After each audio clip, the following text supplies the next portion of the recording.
Dulu itu Mas Arten di Jawa, Pak Iman. Oke, nah ini ada pengalaman menarik apa nih? Jadi kalau secara bahasa, kobong itu bahasa Jawa itu kebakaran. Kebakaran. Tempat santri tidurnya kamar aja biasa. Kamar. Kalau di Sunda kan kobong itu tempat tidurnya atau tidur tinggalnya santri ya, tempat istirahat santri lah kurang lebih ya. begitu. Kalau di Jawa kobong itu artinya Kebakaran. kebakaran.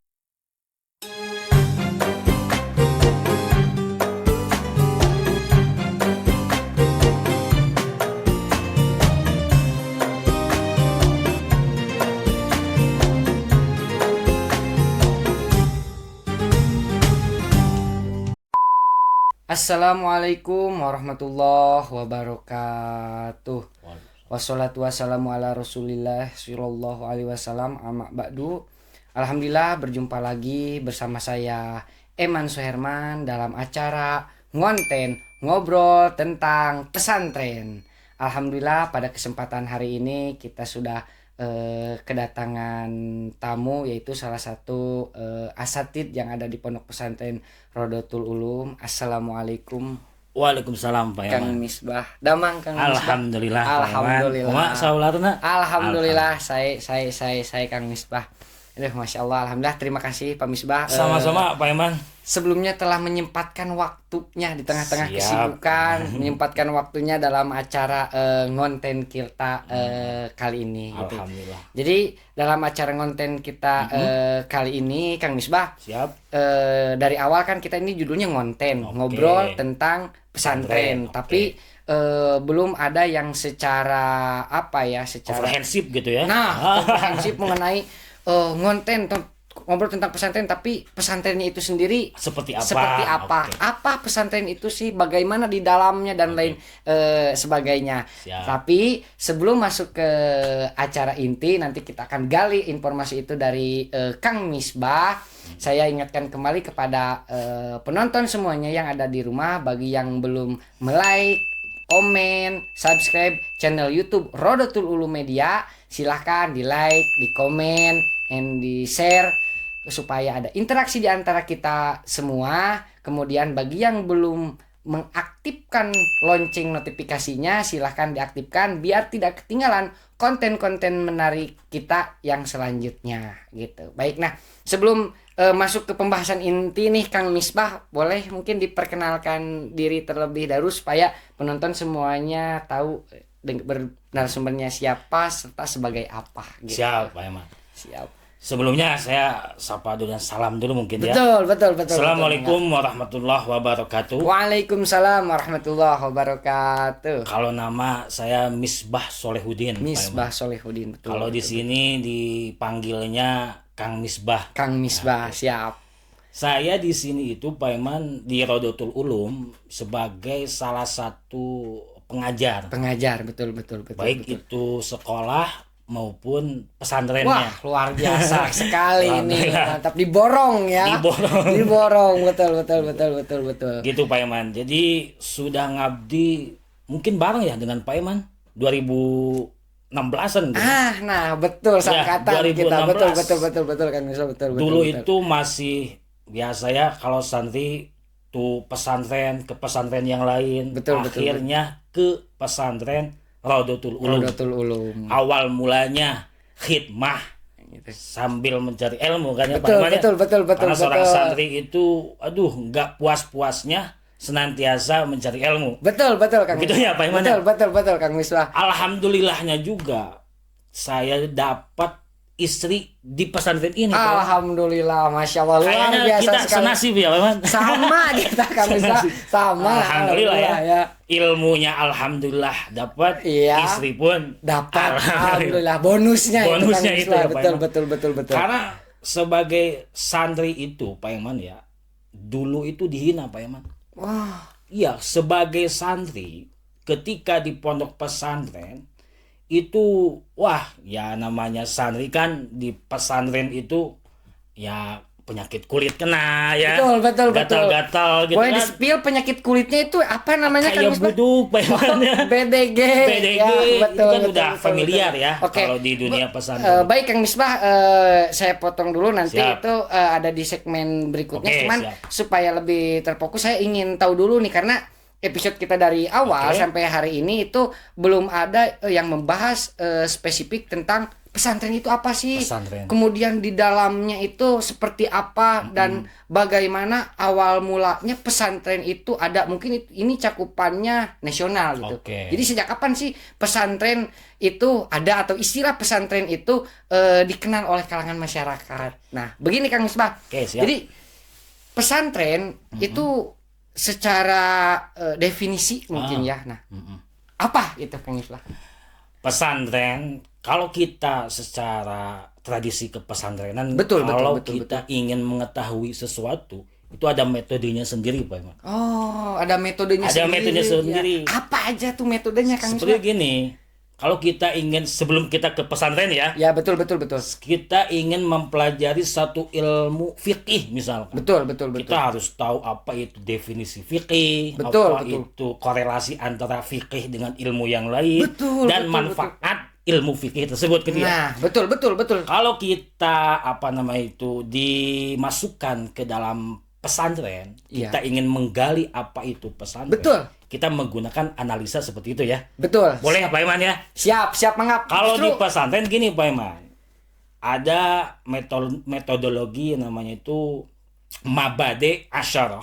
Oke, Mabadi Asyarah. Poin 10, poin-poinnya itu ada 10 asyarah. Iya, betul. Itu untuk kita mengupas suatu disiplin ilmu Pak Iman. Betul. Kalaulah kita sebut pesantren itu sebagai definisi ilmu ya. Ya, betul. Inna mabade kulli fanin asyarah al-haddu wal maudu summa samarah dan lain sebagainya. Itu ada 10 poin. Ada 10 poin. Tapi ya. kalau di dunia sekolah, Pak Eman juga sekolah kan, kuliah alhamdulillah ya. Betul, alhamdulillah. Sama kita backgroundnya kuliah juga. Betul. Pasti Pak Eman mengingat istilah filsafat ilmu. Betul. Mungkin ya? Nah, Kalau kita saya tidak lupa. salah itu filsafat ilmu ada 3 ya Kang Misbah. Gimana tuh? Itu ada ontologi, epistemologi, sama aksiologi. Tepat sekali Pak Eman. Nah, Betul jadi sekali. ini menarik nih Pak Oke, Misbah karena oke. dari awal kita belum mengupas Nah, tuntas apa itu pesantren dari sudut pandang filsafat ilmu. Oke. Gitu, Pak Misbah. Kita bahas satu persatu. Oke, Tapi disclaimer dulu Pak Eman, kan juga saya keterbatasan dengan ilmu dan pengalaman. Kita sharing saja di sini ya. Sharing saja ya. Oke, baik bagi para pemirsa, jikalau nanti ada penjelasan dari kita yang kurang, mohon tepat, masukannya di kolom komentar. gitu. Dilanjut Kita Pak Misbah. disclaimer dulu. Betul. Oke, kita poin satu ontologi. Betul. Ontologi itu lebih ke definitif atau ta'rif ya. Ya, takrif Kalau di pesantren dunia ya. pesantren, bagaimana kita mendefinisikan sesuatu itu harus tepat, Pak Iman. Betul. Kalau kita rumusannya juga sudah salah kesananya, salah juga kan, Pak Iman ya. Pasti salah. Jadi kita mendefinisikan sama-sama apa itu pesantren. Pesantren, betul. Oke. Ya.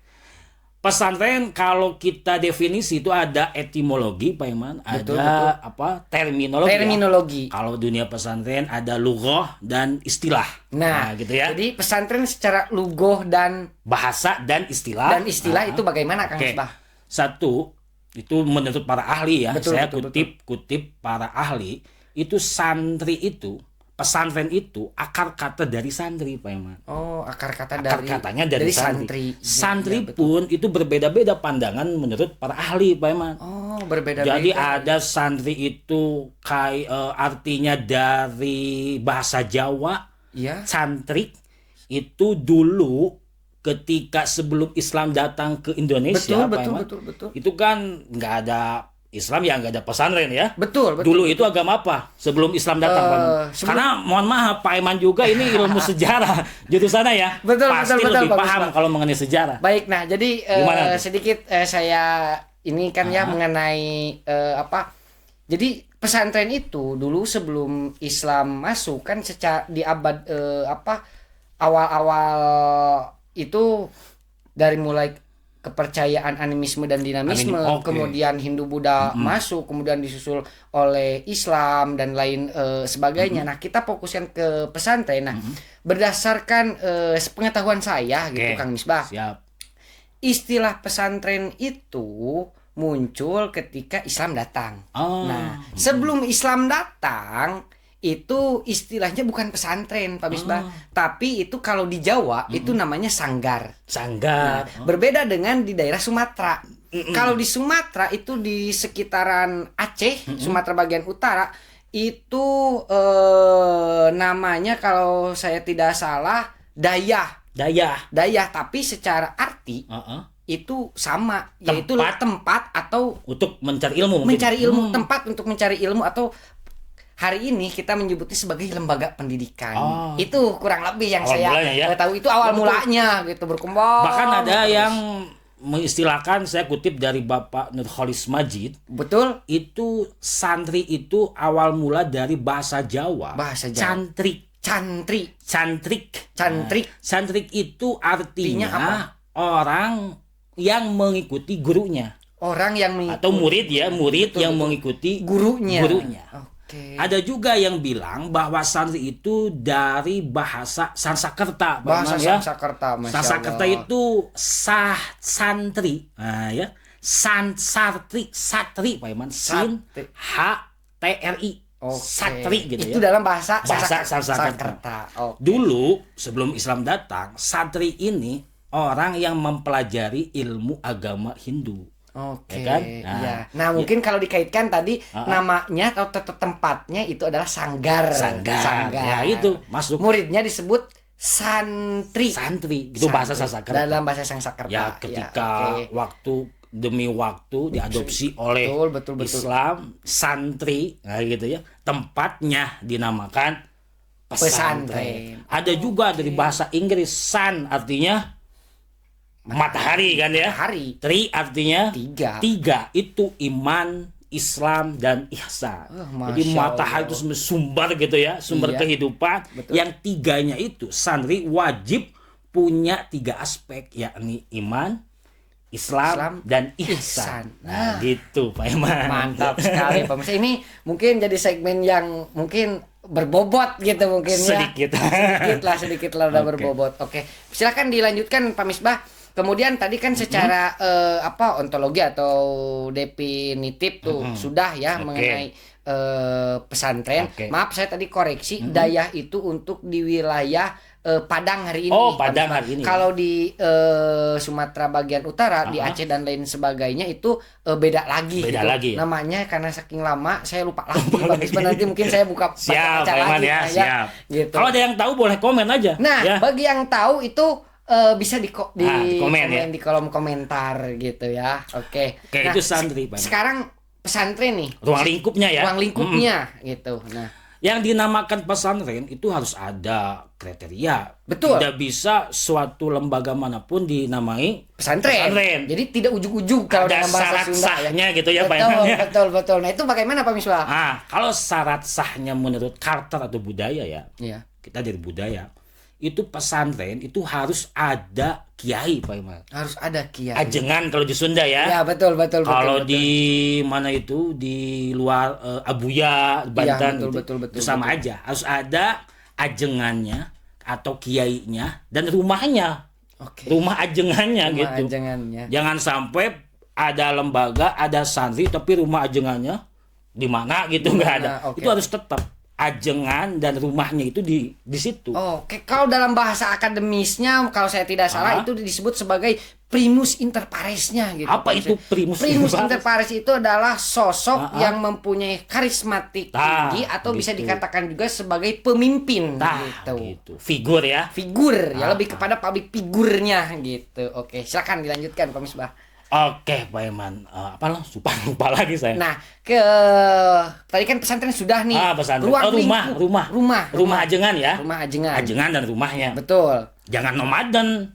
Ya, ajengan nomaden itu di mana? Sebentar, pemirsa, memang ada hari ini ajengan yang nomaden. Biasanya pesantren yang hanya ingin mohon maaf ini ya, yang di lapangan itu hanya ingin suntikan dana dari luar pemerintah atau di luar swasta gitu ya. Hanya sebagai perusahaan saja gitu ya. Ada juga kiainya di mana tapi pesantrennya di mana kan gitu. Kecuali ada yang mewakilkan atau ada yang cabang-cabang kan nggak bisa kan. Kiainya yang satu tempat ya kan. Ya, siap. Begitu satu itu, yang keduanya otomatis harus ada masjid, Pak. Harus ada masjid. Atau minimalnya kalau belum bisa mendirikan masjid ya Musola, musola ya, ya. madrasah gitu ya. Madrasah lah Itu ya, tempat kita menimba ilmu ya di Menimba situ. ilmu, betul, Kalau betul, tidak ada betul. madrasah ya bisa disebut pesantren apa, paling nggak kos-kosan Pak Iman ya. Siap. Dan Jadi saya- sombong gitu ya. Betul saya ulangi ya tadi, Nah.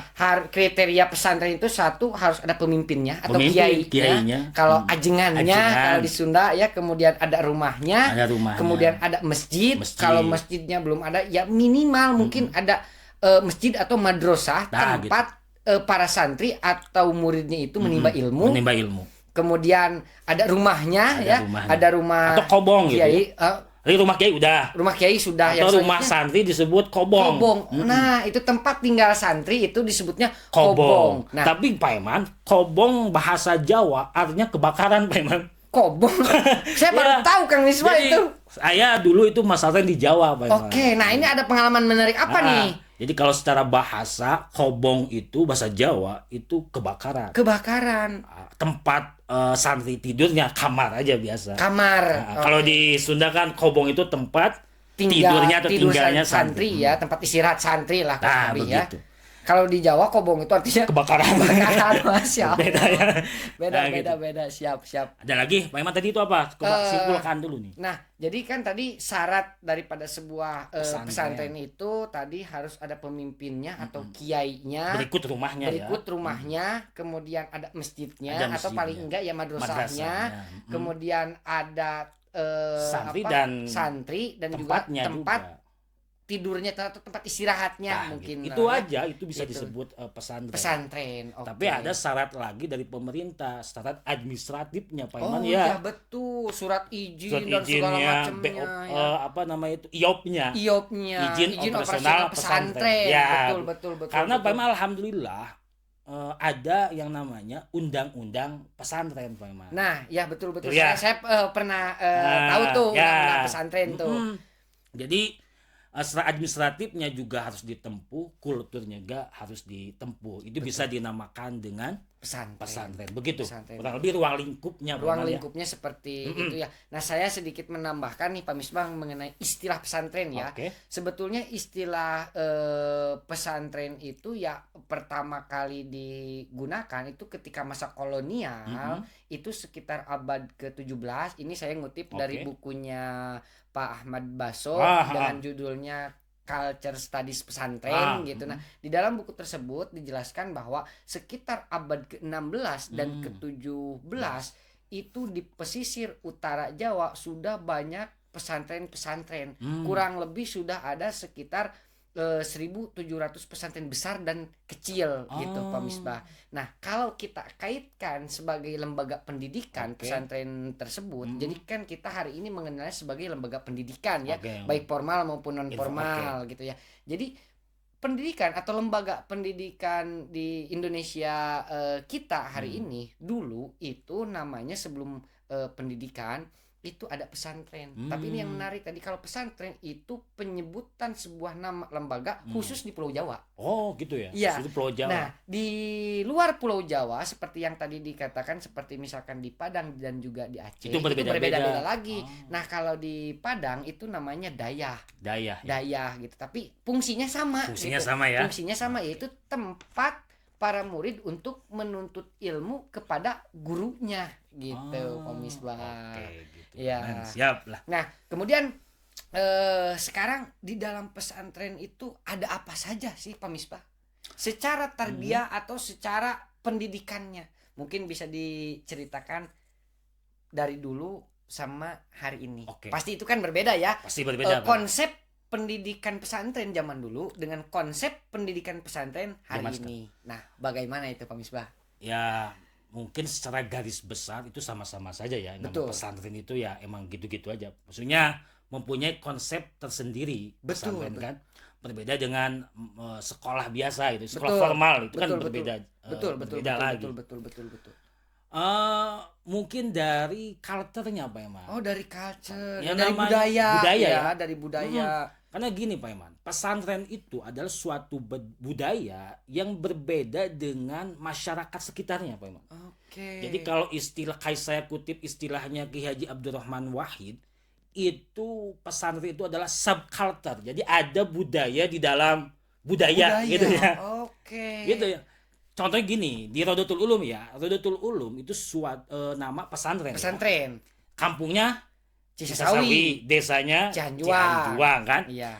Cihanjuang atau Cisasawi itu mempunyai budaya sendiri. Betul. Dan Rodotul Ulum punya budayanya sendiri. Oh, jadi maksudnya budaya di dalam budaya itu satu ada budaya si ruang lingkup santri itu, kemudian ada budaya dari masyarakat Sekitar itu berbeda. Oke, Contoh siap. kecilnya begini. Ya, nah, itu Contoh bagaimana, simpelnya Pak? saja Betul. Bagaimana itu? Santri ini kebanyakannya Betul, gitu betul, ya, betul, nggak betul. semuanya. Santri kadang itu tidurnya itu susah untuk disiplin, meskipun kita punya peraturan gitu ya. Betul. Karena betul. santri itu jadwalnya itu padat, Pak Iman. Betul. Jadi betul, untuk betul. cuci baju, Betul, itu betul. menyisikan waktu-waktu senggang-senggang waktu. Oke. Kita di Rodotul Ulum ini itu jadwal tidurnya itu beres jadwal pengajian itu jam berapa Pak Iman? Jam 10. Jam 10 ya. Jam 10. Jam 10 kadang lapar ya, Iya. cari makan. Betul. Tapi di masyarakat Cisasawi itu jam 10 rata-rata sudah pada Istirahat. tentunya. Bahkan ada yang nyuci jam 12 itu ya. Betul. Itu saya sering Sering ya. menyaksikan Nah, emang gitu. santri melakukan Fenomenanya ya, kegiatan gitu. seperti itu kan Misbah. Karena itu budaya di dalam budaya. Jadi nggak heran ada sedikit bukan gesekan ya, berbeda budaya antara betul. pesantren dan Masyarakatnya. masyarakatnya. Betul. Gitu. Betul, Begitu kan, itu Misbah. secara culture-nya. Secara culture-nya. Kalau Oke. di dalamnya santrinya gitu ya. Ya di dalamnya nih, sekarang dalam pesantrennya bagaimana itu, Pak? Santri itu macam-macam, apalagi santrinya waduh itu ya. Ada yang getol, lalaran. Betul. Ya, malam-malam itu talaran saya sering lihat di masjid atau di kobong menyendiri santri gitu ya. Betul. Ada yang memegang talaran kalau mau lagi kelasnya jurumiyah itu jurumiyah al-kalamu huwal lafdu al-murakabu al-mufidu, tapi di hatinya kan dia ingat orang tua. Betul. Itu pengorbanannya itu. Nah, oke, Kang Misbah ini sedikit menarik ya. Dulu kan Kang Misbah juga mengalami menjadi sebagai seorang santri, betul oke. ya. Nah, pasti kan hal semacam tersebut mungkin pernah dialami juga. Betul. Ya. Nah, ada tips nggak Kang Misbah ini khususnya untuk para santri Rodotul Ulum dan bagi para pemirsa semuanya yang ada di rumah ketika misalkan kita dibebani atau mempunyai tanggung jawab di pondok pesantren, misalkan dalam jangka sekian waktu itu harus hafal lalaran tadi misalkan jurumiyah atau yang tingginya misalkan ke alfiyah gitu ya. Nah, sementara hati kita misalkan sedang gundah, sedang tidak baik-baik saja, itu karena salah satu faktornya ingat kepada orang tua dan lain sebagainya. Nah, tips untuk santri supaya bisa fokus ngaji gitu. Nah, menghilangkan itu semua, jadi santri itu harus bagaimana gitu Pak Misbah? Pertama gini ya, kita harus punya niat yang sangat teguh Pak Iman. Oh, jadi yang kita paling harus penting motivasi niat diri ya. sendiri dulu ya. Iya. Jangan sampai kita baru dinasihatin Ustadz baru motivasinya Nanti terangkat. naik, ya. Kita tergantung dengan motivasi orang lain. Meskipun itu guru ya. Nah, seharusnya kita memotivasi diri sendiri Pak Iman. siap. Kalau orang sudah nggak tergantung dengan orang lain secara motivasi, kita nggak butuh motivator gitu Pak Iman ya. Betul, kita sudah betul. punya giroh, punya harokah yang sangat kuat. Betul. Jadi nih untuk para pemirsa semuanya yang di rumah, ini poin pentingnya gitu. Jadi motivasi terbesar atau yang paling tinggi itu bukan dari orang lain ya Kang Misbah, tapi motivasi tertinggi itu adalah dari niat yang kuat dalam diri sendiri gitu. Kalau kita sudah itu salah niat, Betul. kita harus benarkan lagi niatnya Pak Iman. Betul. Karena pasti ya orang ke sini untuk mencari ilmu dan tujuannya itu sangat mulia. Betul. Dulu saya ya, pastilah kebanyakan santri itu ingin menaikkan derajat martabat orang tua kan ya. Betul, itu yang paling betul ya. sama pada umumnya para santri seperti itu. Gitu. Karena anak itu terbagi menjadi 3 Pak Iwan. Ada anak yang disebut sabikun. Sabikun apa tuh sabikun? Sabikun itu anak yang lebih mulia derajatnya daripada orang tuanya. Oh, Masya Allah. Itu cita-cita semua anak mungkin gitu ya, Betul, ingin menjadi anak yang sabikun. atau anak yang lebih mulia dari orang tuanya. Ada juga anak yang hamikun. Hamikun itu derajatnya sama. Jadi orang tua kita misalkan jual mungkin ya jualan bakso misal itu ya. Ya, ya. Ya anaknya juga jual bakso Jual lagi. bakso lagi, Meneruskan. betul. Jadi ya derajatnya sama-sama betul, saja. betul. Yang lebih parahnya itu lahikun Lahikun atau anak yang derajat orang tuanya bagus, tapi anaknya itu jadi penghancur derajat orang tuanya. Ada ya fenomena gitu ya. Ketiga Orang fenomena tuanya, itu ada kan? ada ya. Ada. Orang tuanya dosen, anaknya pecandu narkoba. Ada. Astagfirullah. Ada itu betul. Tapi ada juga orang tuanya petani, pedagang biasa karena ikhlas. Anaknya pesantren gitu ya. jadi Atau bagaimana? Jadi lebih tinggi gitu ya. Ketika misalkan apa sih saya orang jadi tua teringat ini- orang tua saya, Pak. Masya Allah. Jadi mohon maaf. mau ya gimana Kang Misbah? Jadi ya orang tua itu ingin anaknya itu menjadi anak yang soleh kan. Betul Kang Misbah. Ingin minum dulu mungkin boleh Kang Aduh, Misbah. ini ke bawah suasana ini. Terbawa suasana ya Kang Misbah ya. Jadi ketika menjelaskan itu terbawa suasana oleh pengalaman yang pernah dialami gitu. Pasti Kang Misbah, gitu ya. Pak Iman. Orang tua itu ingin anaknya itu karena korbannya orang tua. Di samping kita orang tua ya Betul. mencari nafkah karena nggak bisa orang tua pesantren juga gitu tanpa biaya. Iya betul. Ya kan? Apalagi Ya, hari nggak ini bisa. Kang Iya. Misbah. Betul. Itu biaya itu menjadi syarat. Salah satu syarat kita untuk mendapatkan ilmu. Di talim mutalim kan jelas.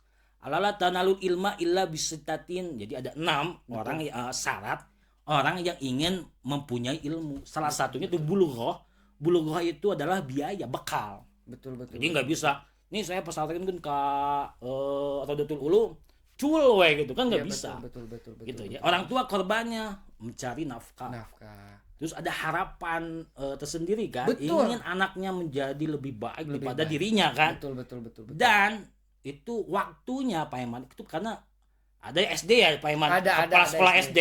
Itu lagi lucu-lucunya Pak Iman. Betul. Tapi orang tua itu mengorbankan lagi lucu-lucunya anaknya ke pesantren. Nah itu kan korban itu. Pengorbanan yang luar biasa itu ya. Iya, ibu saya itu dulu ketika saya pesantren ke Jawa di Kediri, itu saya sampai sekarang itu ingat perpisahan saya ke naik kereta api gitu ya, nangis itu, terseduh-seduh. Ya itu pengorbanan orang tua kan gitu. Luar biasa.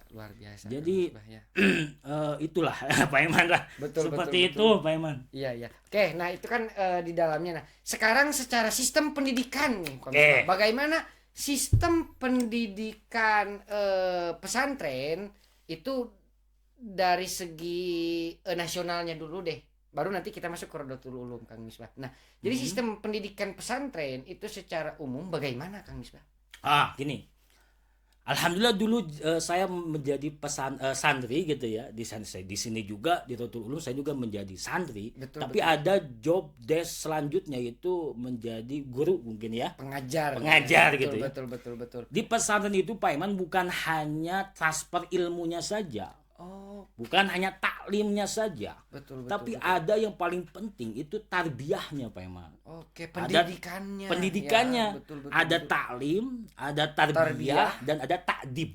Takdib. Takdib itu bagaimana kita menjadi inspirasi, tauladan bagi si santri. Oke. Jadi guru itu harus menjadi tauladan. Betul, Bagaimana betul. kita bisa menghormati guru kalau gurunya tidak menghormati gurunya gitu ya. Siap. Ya gitu ya. Jadi betul. ada takdibnya di situ. Itu yang paling Masya sulit Allah. itu tarbiyahnya Pak Iman. Tarbiyah. Karena taklim itu di sekolah formal juga ada ya Pak Iman Ada ya. taklim ada. Taklim ya kita belajar nahwu, belajar shorab, belajar fikih. Betul. Itu di mana lembaga pun ada. Ada pasti ya. Tapi tarbiyah yang guru itu harus membimbing ruhaninya bagaimana si santri itu lebih dekat kepada Allah Subhanahu wa taala. Ini mungkin Itu yang beratnya yang itu. berat itu ya. Logikanya gini Pak Iman, kita tidak bisa menunjukkan jalan ke Sukabumi kalau kita sendiri belum ke Sukabumi Pak Iman.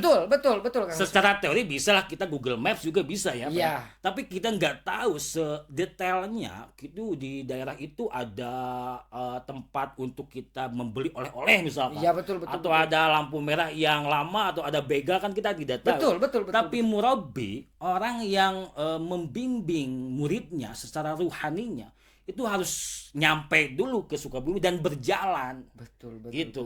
Kita kan tidak bisa, kamu harus gini-gini, tapi kitanya belum. itu Nah, susahnya ya, itu. betul. Jadi ada taklim, tarbiyah, sama takdibnya itu. Takdibnya. Adab-adabnya. Betul. Adab-adabnya itu ada yang lucu Pak Iman. Gimana tuh? Dulu kan saya di Jawa, itu kalau ada mobil kiainya lewat, itu santri pada gini sidakep, kalau bahasa Sunda, nunduk gitu. Meskipun kiainya nggak ada di mobil itu. Itu saking apa? Tadibnya, adab-adabnya seperti itu. Terhadap Kiainya. gitu ya. Kita tidak tahu bahwa di dalam mobilnya itu ada kiainya, tapi kita tahu mobil itu mobil kiai. Nah itu kiai itu loh Pak Iman. Tungku. Di Jawa gitu. Betul. Nah, ada yang lebih parah sebentar. Ada yang lebih parah itu bukan parah ya, bagus itu, bukan parah tapi bagus. Itu di Madura. Di Madura. Nah, bagaimana di Madura? Kalau di Madura jangankan mobil kiainya, anaknya kotok naonnya Pak Iman? Ayam. Ayamnya ajengannya di Madura itu gitu sidakep. Itu awas ada ayamnya ajengan. Itu sidakep we enggak berani. Masya Allah. Itu Tapi saking tingginya. Di Sunda, waduh, ayam kiai, itu ada ayam kiai di kumaha Pak Iman? Dipencit, diliwat. Aduh, eta bedanya ya, itu beda sedikit. Ya, betul. Jadi Begitu, intinya di setiap pesantren itu mempunyai ciri khas atau culture-nya masing-masing, gitu, mungkin betul. begitu Kang Misbah ya. Oke. Selain itu Kang Misbah tadi kan di pesantren itu, di dalam pesantren itu ada taklim, ada tarbiyah, ada takdibnya. Selain itu ada lagi nggak kira-kira Kang Misbah? Secara garis besar itu segitu ya, 3. Segitu 3 ada besarnya. sebenarnya mujahid dan sebagainya itu ada banyak sebetulnya. Tapi kita garis besarnya itu ada 3. Poin itu. Iya. Poin itu. Nah, sekarang ini Kang Misbah saya jadi teringat ya, apalagi kita di pondok pesantren Rodotul Ulum itu kan mempunyai berbagai macam kategori santri ya. Ada santri yang bukan hanya ngajinya saja, tapi bareng juga dengan sekolahnya. Kemudian ada santri yang fokus ke ngajinya atau biasa kita sebut sebagai santri salafnya gitu ya. Kemudian ada juga santri yang menghidmah. Nah, itu bagaimana? Jadi klasifikasi pesantren mungkin ya. Nah, ya klasifikasi pesantren itu bagaimana? Ada pesantren karena mengikuti zaman. Betul. Yang pesantren plus mendirikan sekolah formalnya. Betul. Kalau di Lirboyo, saya dulu pesantren di Lirboyo itu ada juga, ada yang pesantren salafiyahnya. Betul. Yang enggak sama sekolahnya gitu ya. Ada yang plus ngaji plus sekolah. Iya. Jadi ada kholaf dan salaf mungkin ya. Salaf itu ya salafiyah. Kholaf itu modern. Tapi uniknya Pak Iman di Pondok Pesantren Rodotul Ulum itu menurut saya semuanya ada ya Pak Iman ya. Salafiyahnya ada, sambil sekolahnya ada, tahfidnya ada, khidmatnya, pesantren khidmat ada juga. Ini komplit. Jadi bisa nggak sih Kang Misbah itu untuk saat ini Pondok Pesantren Rodotul Ulum itu secara sistem pendidikannya dikategorikan sebagai pondok pesantren semi modern. Paling begitu, semi kholaf. Semi kholaf. Semi modern. Tapi gitu ya. niatnya tetap kita kesini itu ngaji sambil sekolah. Jadi jangan sampai kita kebalik, sekolah sambil ngaji. Baik Pak Mas, ini saya jadi teringat kembali gitu ya. Seberapa penting sih Kang Misbah ngaji itu? Gitu. Kalau ngaji kan minal mahdi ilal lahdi kan. Kita baru brojol pun itu udah diperintahkan untuk mencari ilmu ngaji gitu ya. Hadisnya banyak, Qur'annya banyak juga, qaul ulama juga banyak, saking pentingnya kita mencari ilmu. Ya. Misalkan hadis thalabul ilmi faridotun ala kulli muslimin wal muslimat kan gitu. Tapi di situ menariknya gini, kata guru saya, thalabul ilmi maksudnya itu tolabul alim Pak Iman. Tolabul alim. Mencari ilmu itu maksudnya mencari orang yang mempunyai ilmu. Jadi isim fa'il, jadi subjeknya. Alim jadi alim gitu ya. Iya. Karena orang yang hanya mencari ilmu itu bisa di mana saja sekarang Pak Iman. Betul. Sumbernya itu ya. Media untuk mencari ilmu banyak ya. Banyak. Google dan lain sebagainya. Betul. Yang dikhawatirkan nanti gitu orang tidak tahu dalilnya bagaimana yang tepatnya gitu ya. Betul. Langsung menjadi ustadz dadakan gitu ya. Iya. Ini sedikit itu fenomena sekarang ya. Seperti apa yang dikatakan oleh pimpinan pondok pesantren kita, yaitu Kiai Haji MD Ubaidillah ketika pas di awal pembukaan podcast mengatakan bahwa hari ini ketika kita mau mondok pesantren dimanapun silahkan gitu, tapi tolong dengan catatan cari guru yang secara sanad keilmuannya jelas. Jangan sampai kita mencari ilmu dari Google atau dari YouTube. Kalau dari YouTube katanya nanti kesananya jadi akan menjadi algelowi gitu. Karena ya tidak puguh gitu. Kalau tidak puguh itu dalam bahasa Indonesia tidak jelas gitu sanad keilmuannya ya dari mana kemana gitu. Nah, ya, al isnadu minaddin. Jadi sanad itu bagian dari agama. Jadi kan kita harus mutasil dengan guru kita, menyambung. Contoh Pak Iman gini. Iya. Saya dulu sekarang belajar di Prodotul Ulum kepada Pangarsa Akang. Betul. Dulu Pangarsa Akang pesantrennya di Lirboyo. Ya kan Gus Maksum Al-Jauhari kan. Betul beliau berguru Gus Maksum berguru kepada Bah Mahrus Ali. Betul. Bah Mahrus Ali berguru kepada mertuanya Bah Abdul Karim. Bah Abdul Karim pernah ngaji ke pendiri Nahdlatul Ulama Hadratus Syekh Ki Haji Hasyim Asy'ari. Ki Haji Hasyim Asy'ari pernah belajar ke Syekhuna Khalil Bangkalan Madura. Syekhuna Khalil Bangkalan Madura pernah belajar nyantri di Syekh Nawawi Al-Bantani Syekh Nawawi, terus sampai ke sahabat, sampai ke Rasulullah sallallahu alaihi wasallam. Jadi nyambung gitu Pak Iman. Jangan sampai nggak nyambung itu ya gitu teh banyak yang al-galawi tadi betul. Jadi kalau kita analogikan pentingnya sanad keilmuan itu, jadi ketika kita dalam keseharian menjalankan proses amaliyah dari ilmu yang kita dapatkan, ketika kita keluar dari jalur koridor keilmuan, itu ketika ada guru, mungkin itu akan ditarik kembali oleh guru, akan diajak kembali ke track atau rel yang benar gitu kalau ada guru. Tapi kalau tidak ada guru, ketika kita salah atau melenceng dari jalur kebaikan dan juga kebenaran, itu ya tidak akan ada yang membimbing gitu. Itulah pentingnya guru dan juga sanad keilmuannya yang harus jelas, mungkin itu Kang Misbah ya.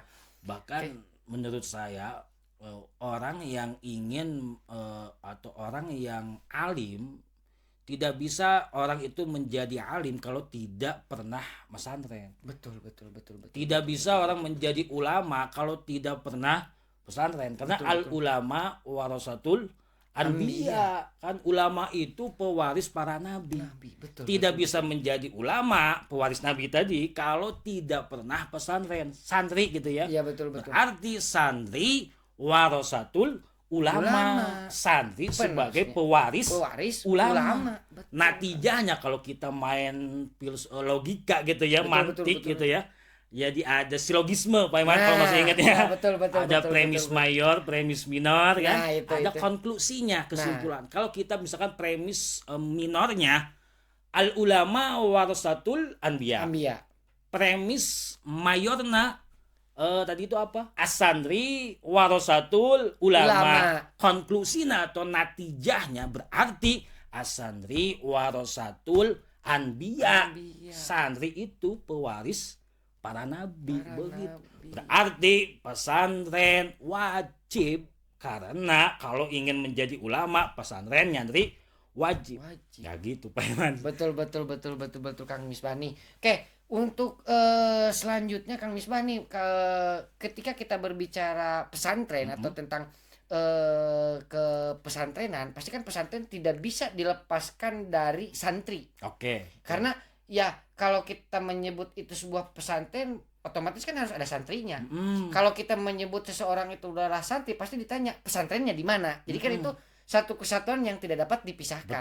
Nah, sementara untuk manfaat nih, manfaat kita nyantri atau manfaat kita pesantren itu apa, Kang Misbah? Menurut Kang Misbah gitu. Tadi ditarik ya ontologi, epistemologi, kita menginjak ke aksiologinya. Ya, nah ini aksiologinya bagaimana itu, Kang prospeknya? Prospek. Karena gitu. Gini, Pak, di masyarakat itu, aduh, naon sana jadi santri. Nah, itu maksudnya yang ingin saya tanyakan ya, itu gitu, Kang Misbah. Madesu senang masa depan suram. Padahal madesu masa depan sukses. Sukses gitu. fit dini wad dunya wal akhirah. Amin gitu. Nah, jadi gini, ada qaul Abdullah bin Abbas, dalaltu taliban fa'azaztu matluban.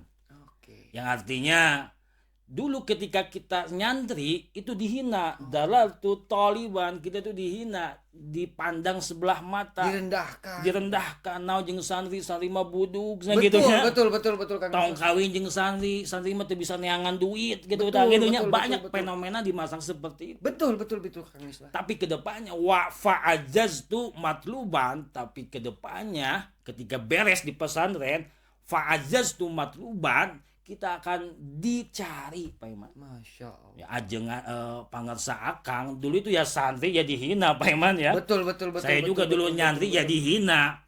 Tapi ketika sekarang akang pangersa akang tamunya setiap hari dicari orang-orang, itu barokahnya. Tidak mungkin sekarang dicari kalau dulunya tidak mencari ilmu gitu ya. Betul, jadi saya tancapkan betul pisan itu motivasi untuk para santri yang sekarang itu dari makalahnya atau qaulnya Abdullah bin Abbas, dalaltu taliban fa'azzaztu matluban. Oke, jadi itu pentingnya nyantri para pemirsa yang ada di rumah. Jadi untuk ketika semasa kita menjadi santri, intinya kita harus bisa menguatkan diri terlebih dahulu dari cacian, dari makian, dari hinaan orang dan lain sebagainya. Tapi hasilnya kita nanti lihat hasilnya setelah kita terjun langsung ke masyarakat. Akan ada yang mencari. Oke.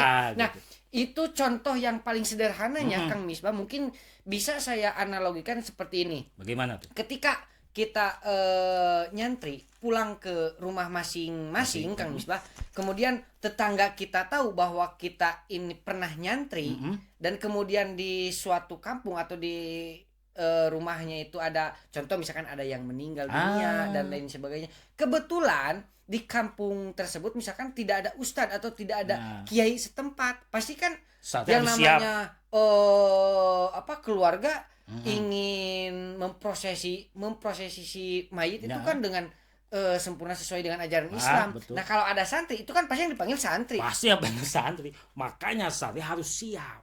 Secara mental, secara ilmunya itu harus juga siap. Dan di pesantren uniknya gini, pesantren bukan hanya kita itu diajari ilmunya saja, tapi diajari kehidupannya di pesantren. Masya Allah. Karena gini, orang tidak mungkin berinovasi kalau tidak ada limitasi, Pak Iman. Betul. Ya gitu ya. Betul, Kang Misbah itu. Pasti ya. Pasti itu. Munculnya ide itu karena keterbatasan. Betul. Santri itu super kreatif, Pak Iman. Tidak ada mangkok, gayung pun jadi gitu ya. Setuju saya, Kang Misbah itu. Ya emang gitu Pak Santri. Jadi emang karena keterbatasan, bahkan punten ya santri itu dibiayai misalkan 1 bulan 300.000, itu paling 2 hari juga habis, Pak. Betul. 28 harinya bagaimana? Ya itu survive-nya kita di pesantren. Jadi di pesantren itu santri ketika di pesantren itu dididik untuk mandirinya itu betul-betul ya. Tapi kita harus bisa bedakan mana inovasi, mana kreatif. Nah, karena kalau inovasi itu kita berkreativitas yang menimbulkan maslahat. Okay. Dan ada misalkan hak cipta kalau kita lagu dan lain sebagainya, ada keuangan dan lain sebagainya. Tapi hanya kreatifnya saja itu kadang madorot lain juga bisa. Misalkan di santri kita hanya saking ku kreatif santri itu betul. Sarung itu mempunyai 99 puisi, teman. sarung memiliki 99 fungsi 99 fungsi. di tangan Contohnya santri. apa saja itu Kang Oh, Misbah? kalau 99 semuanya itu 3 jam, Pak. 3 jam Masya Allah. 2 saja atau 3 ya. Ya, silakan. Misalnya kita kalau kita diundang lagi, kami diundang lagi, kita bisa lah.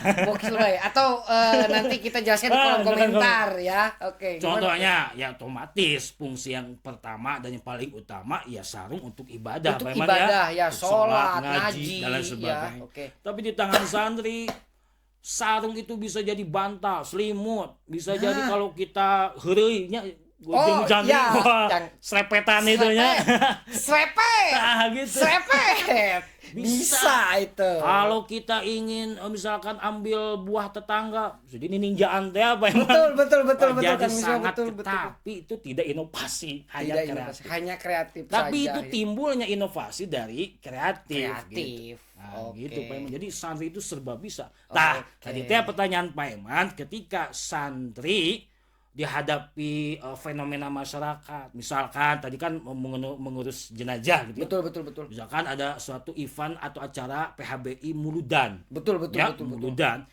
Karena si MC-nya nyeri beteng, MC Ya, betul, utamanya, betul. otomatis itu santri dari Rodotul Ulum maju ke depan. Jangan aduh punten abi mana antong. Tapi harus Maju siap. harus gitu. siap. Kedepannya kumaha hangke misalnya Nah, gitu. ini poin pentingnya ya. Jadi ketika kita sebagai seorang santri, ketika diterjunkan langsung di masyarakat, Nah. apapun yang akan terjadi harus siap. Siap karena di pesantrennya dulu kayak program di Rodotul Ulum itu muhadharah. Muhadharah betul. Ya kan betul, latihan betul. pidato. Betul. Itu santri-santri yang lain ketika ada orang atau santri yang berpidato itu ada yang disurakin, Betul. ada yang dialungin apa tuh dilemparin apa gitu ya. Oke. Tapi tetap saja kita pidato itu latihan mentalnya. Mental. Karena di masyarakat lebih dari itu. Lebih daripada itu ya kalau Gitu di ya. masyarakat. Betul Kang Misbah.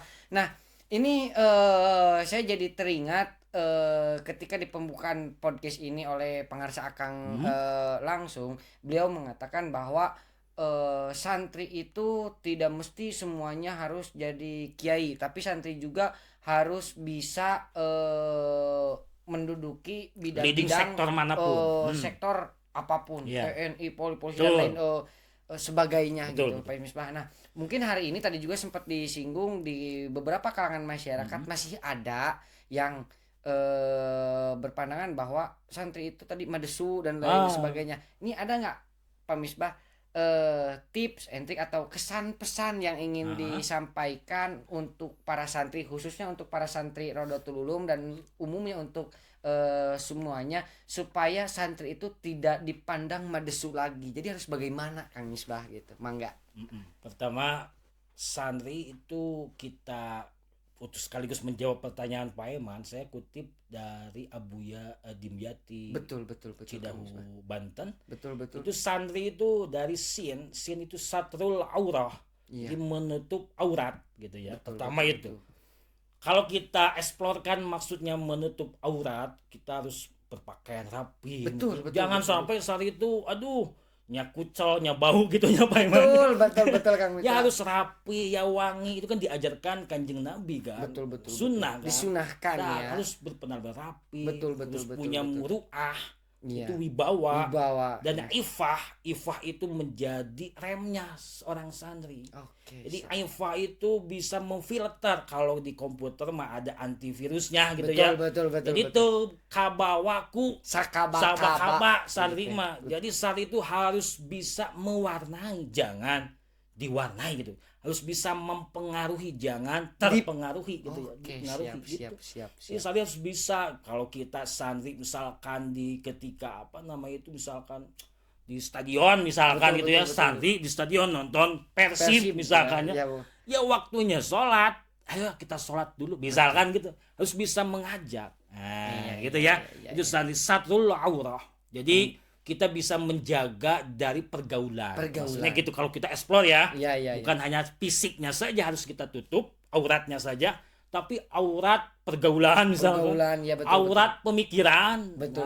Kauliyah, fi'liyah itu harus dijaga, difilter gitu ya. Omong-omongannya atau ngobrolnya santri itu penuh hikmah, ya penuh doa. Jangan misalkan ya kayak bedanya apa santri dengan orang di luar non santri, di luar santri. Betul. Pertama itu sinnya satrul aurah dan nunnya naibul ulama, penggantinya para ulama. Jadi bagaimana kita bisa mengganti atau melanjutkan ulama kalau kitanya saja tepi ulama kan gitunya. Betul. Kita harus mempersiapkan kita sungguh-sungguh. Kita. Terus sin, nun dan apa lagi Pak Iman? Santri, sin, nun, santa ya. Tiganya ya. Tadi ya. Taknya itu tarkul ma'asi Pak Iman. Jadi meninggalkan maksiat. Santri di pesantren minimalnya sanajan HSY gitunya Pak Iman, kasarna gitunya. Tapi santri terhindar dari maksiat. Betul. Wayah kieu yeuh Pak Iman, lamun di luar pesantren sigana aya nuker kafe, aya nuker nongkrong gitunya. Betul. Aya dan lain sebagainya. Kalau santri pesantren ya paling juga tidur ya. Atau enggak ngobrol atau ngobrol dengan penuh ilmu itu ya. Mutolaah, mudzakarah, musyawarah, itu kegiatan sehari-hari para santri di pesantren. Itu betul Kang Misbah. Yang paling saya sukai dari santri juga, pernah saya seketika main ke kobong anak-anak santri, kemudian saya disambut, Pak, ngopi. Kodenya ngopi. Oke lah, ayo siapkan. Kalau ngerokok saya di rumah kan ada anak kecil dan jadi kan tidak baik. Oke, saya ikut. Ternyata apa yang diobrolkan oleh mereka itu penuh ilmu ya. Ilmu semua Kang Misbah. Itulah paling rendah, paling minim setidaknya yang mereka obrolkan itu mengenai ilmu kehidupan. Ilmu kehidupan. Hariahnya mungkin ya. Hariahnya itu luar biasa ya. Sekali Kang Misbah, Masya Allah. Alhamdulillah Pak Iman di sini berapa tahun nyantri di Raudatul Ulum Pak Iman? Ya kurang lebih sama kan tadi sama Pak Misbah, satu angkatan kita. Kalau di sini berarti berapa tahun? 8 tahun ya Pak Iman. Kurang lebih alhamdulillah. Nah, kita harus bersyukur kita bisa tinggal atau kita ngabdi di pesantren untuk mencetak santri-santri, karena yang terakhir rohnya itu roisul ummah atau pemimpin umat. Kedepannya itu santri dicetak bukan hanya kiai. Kata guru saya, jadi kiai, santri jadi kiai itu terpenting, nggak penting. Yang penting ngaji. Gitu. Jadi yang pertama itu ngaji, entah ke masa depannya jadi TNI, Polri, kata pengusaha kan gitu ya.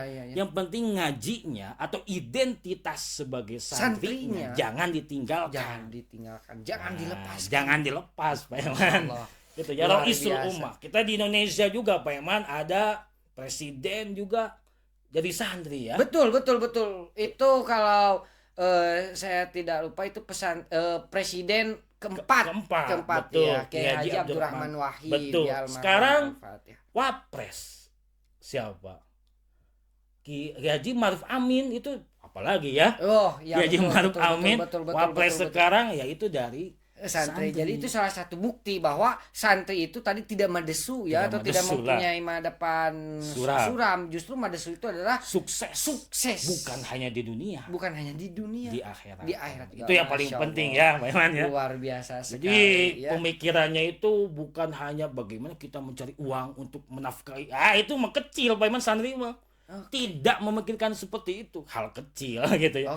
Tapi bagaimana istri, anak-anak saya, orang tua saya selamat di dunia dan di akhirat. Jadi sekali lagi oleh santri itu yang dipikirkan bukan hanya bagaimana kehidupan di dunia. Betul. Tapi lebih daripada itu. Jadi harus mempersiapkan juga untuk nanti di akhirat. Bagaimana kalau ada timbul pertanyaan, bagaimana kita kan sudah tua, sudah kuliah misalkan lulus, tapi ingin menjadi santri, ya nggak usah lah. Kalau Anda perempuan nikah aja sama santri. Gitu, cari santri, diimami oleh santri. Karena gini, orang atau wanita atau perempuan atau laki-laki apapun itu yang menolak santri itu kualat Pak Iman. Masya Allah, kok bisa kualat? Ada dalil atau banyak dalil atau apa gitu kan? Banyak dalilnya lah, tapi kita intinya gini, santri yang ditolak oleh orang lain itu kualat. Tapi kita bisa menolak santri asalkan ada santri yang lebih baik, Pak Iman. Masya Allah. Gitu ya. Jadi Ini pembahasan yang sangat menarik mungkin untuk kita bahas di episode berikutnya karena alhamdulillah dari awal sampai akhir kita sudah berada di penghujung acara Kang Misbah. Mudah-mudahan nanti ini sebetulnya masih banyak yang ingin saya gali, ingin saya tanyakan kepada Kang Misbah khususnya mengenai tentang kepesantrenan dan juga santri. Mudah-mudahan untuk kedepannya kita bisa bertemu lagi dalam acara ngonten gitu spesial mungkin nanti di hari santri Kang Misbah ya. Belum dibahas tuh ya hari santri. Untuk tim ya seluruh kru mungkin nanti bisa dijadwalkan ketika hari santri ya, dijadwalkan di hari santri ya. Baik, terima kasih kepada para penonton semuanya yang ada di rumah. Sekali lagi, jika di dalam semua pembahasan yang kita bahas tadi dari awal, ya bagaimana? Asa kesangan kieu Pak Iman sami itu. Oh, asa ya. kirang naon ya Pak Iman fasilitasnya. Nah itu dia Kang Misbah. Ini kode namanya. Siap. Tapi saya doakan dan kita semua berdoa RU Media itu semakin Amin. Wah, Amin. gitu ya. Mudah-mudahan nanti di ruangan ini haredang AC ya, tidak haredang ya, tidak haredang seperti ini ya. Mudah-mudahan nanti kedepannya kita bisa memiliki AC dan memiliki fasilitas yang lebih baik mungkin gitu Kang Misbah ya. Betul. Bagi para saudara yang ada di rumah ya, sekali lagi jangan lupa like, comment, and subscribe channel Rodotul Ulum Media gitu. Kemudian bagi para donatur yang ingin berdonasi untuk pondok pesantren Rodotul Ulum baik materi maupun non materi dipersilahkan gitu ya. Terkhusus untuk Rodotul Ulum Media kita ini di studio tadi di spill oleh Kang Misbah gitu. Karena ini ruangannya tertutup, tidak ada ventilasi sama sekali. Jadi hawanya ini luar biasa ngap gitu ya. Mudah-mudahan kita kedepannya punya AC dan mudah-mudahan juga ada orang yang digerakkan hatinya oleh Allah untuk berdonasi AC atau minimal kipas angin juga nggak apa-apa Kang Misbah ya, nggak apa-apa untuk kipas angin juga. Baik, sekian dari saya, mohon maaf atas segala kekurangannya. Wallahul muwaffiq ila aqwamit thoriq wa afa minkum. Wassalamualaikum warahmatullahi wabarakatuh. Terima kasih Kang Misbah. Siap, sami-sami. 3 2 1 cut.